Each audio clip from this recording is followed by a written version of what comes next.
Par où commence le changement? Le changement vers le bien-être durable.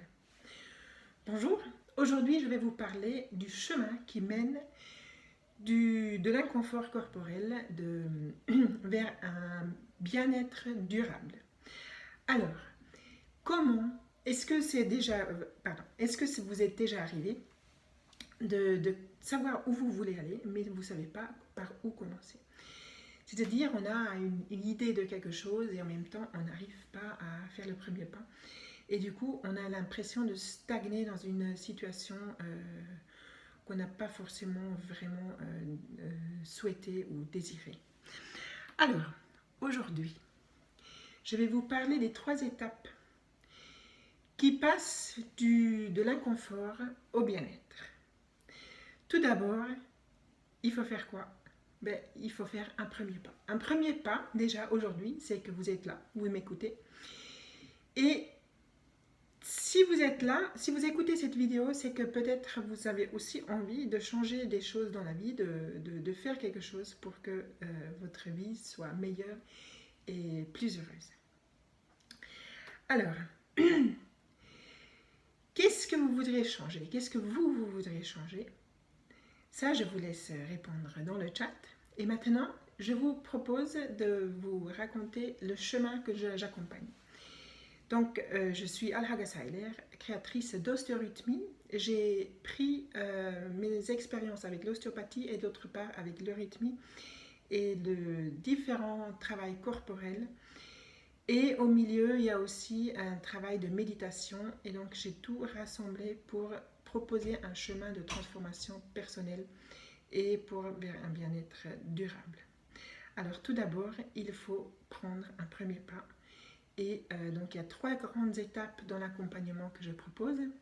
D'abord, on fait un grand bilan de santé, un état des lieux de tout ce que vous avez, de ce que vous avez, qu'est-ce qui vous a amené ici.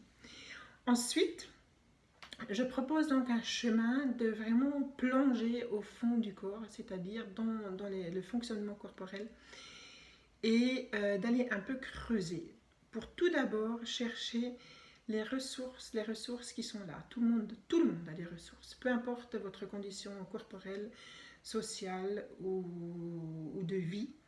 Tout le monde a des ressources et le travail de l'ostéopathie va justement amener à un état où on peut trouver les ressources dans le corps. Ensuite, par le mouvement, on va transformer toutes ces ressources pour les stimuler, pour les activer et pour ensuite trouver un chemin de transformation. Le chemin de transformation, il va passer par une grande étape de ce que j'appelle la résilience corporelle. Et là, on a des outils en main avec l'ostéopathie justement, mais d'autres approches aussi, où on ne va pas chercher l'histoire des gens, on ne va pas chercher l'histoire, mais on va tout de suite essayer de transformer ce que vous avez comme force en vous pour ensuite les utiliser pour mieux vivre. Voilà, c'est ce que je voulais vous dire aujourd'hui. Donc, si vous voulez savoir plus sur ce chemin d'accompagnement que je propose avec l'eurythmie et l'ostéopathie, donc l'ostéorythmie, donc je vous invite à ma conférence qui aura lieu mardi prochain à 20h.